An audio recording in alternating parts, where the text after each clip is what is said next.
ఈ రోజే డౌన్లోడ్ చేయండి. మీ ఫేవరెట్ షోస్ చూడండి. తన గురించి నిజం తెలిసిన మా నాన్నగారిని హాస్పిటల్ పాలు చేసింది.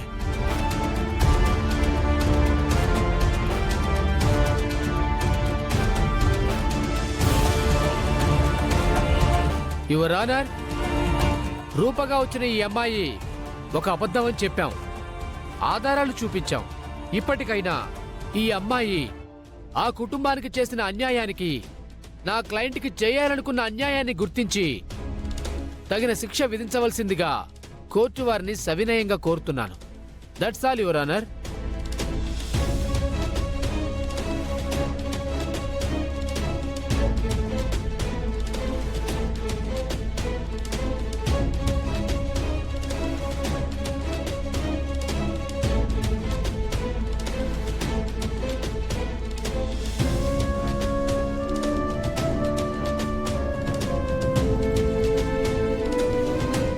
సాక్ష్యాధారాలన్నిటినీ పరిశీలించిన పిమ్మట కోమలి అనే ఈ ముద్దాయిని దోషిగా పరిగణించడం జరిగింది.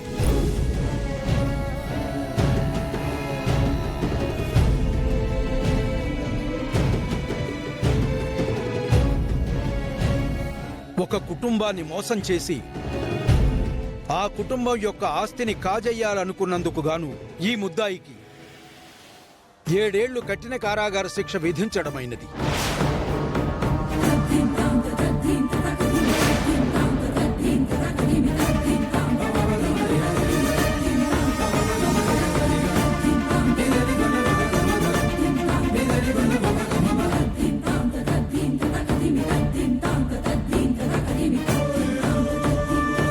Now the court is adjourned.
ఆయన కూతురుగా నటించడానికి వెళ్ళింది.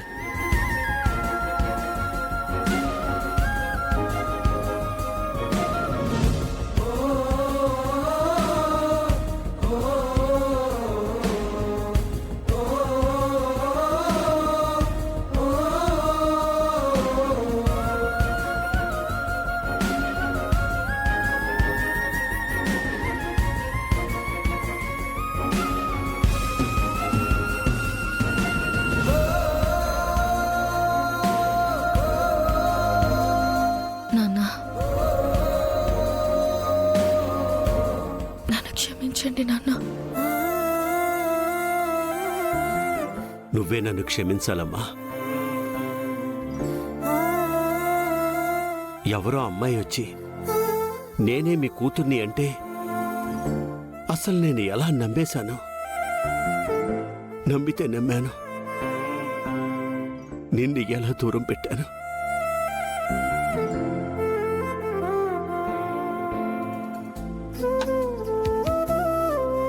ఒక రోజు కాదు, 2 రోజులు కాదు, కొన్ని నెలల పాటు ఆ అమ్మాయిని మీ అక్కని నమ్మానంటే నేను ఎంత ఫోన్లో నాకిప్పుడు అర్థమవుతుంది.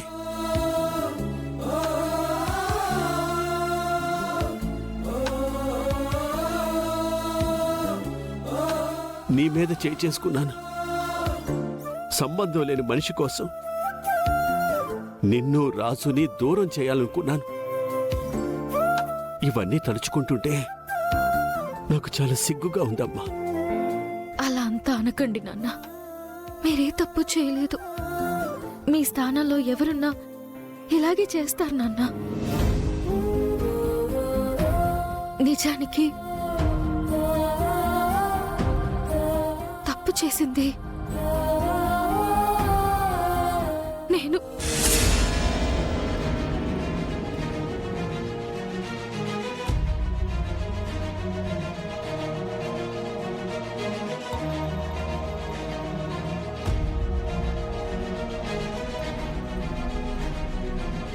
మీరు అనుకుంటున్నట్టు నేను రుక్మిణిని కాదు.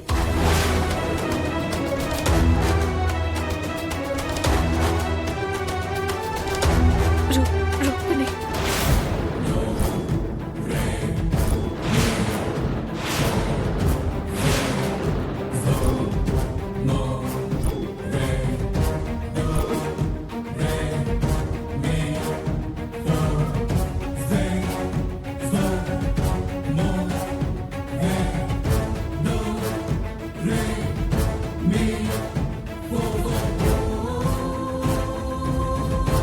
ఇన్నాళ్ళు మీకే విషయం చెప్పకుండా తప్పు చేశాను.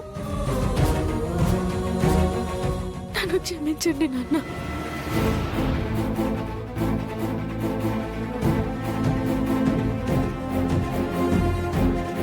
నేను కనుక రుక్మిణి రూపంలో రాకుండా రూపలానే తిరిగొచ్చుంటే ఆ కోమలి నా స్థానంలో వచ్చుండేది కాదు. మీరు తనని నమ్ముండేవారు కాదు.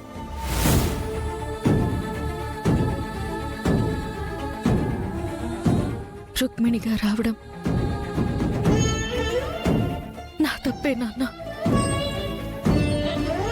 నేను చేసింది తప్పే, కానీ ఆ తప్పు చేసింది మిమ్మల్ని మోసం చేయాలని మాత్రం కాదు నాన్న.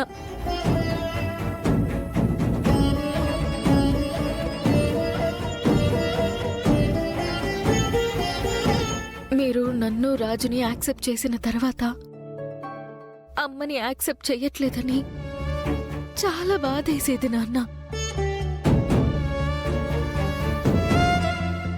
ఎలా అయినా మిమ్మల్ని కలపాలనుకున్నాను. ఆ సమయంలోనే వాగులో కొట్టుకుపోయిన నేను కళ్ళు తెరిచేసరికి హాస్పిటల్లో ఉన్నాను. మీరంతా నేను చనిపోయాననుకున్నారని తెలిసింది.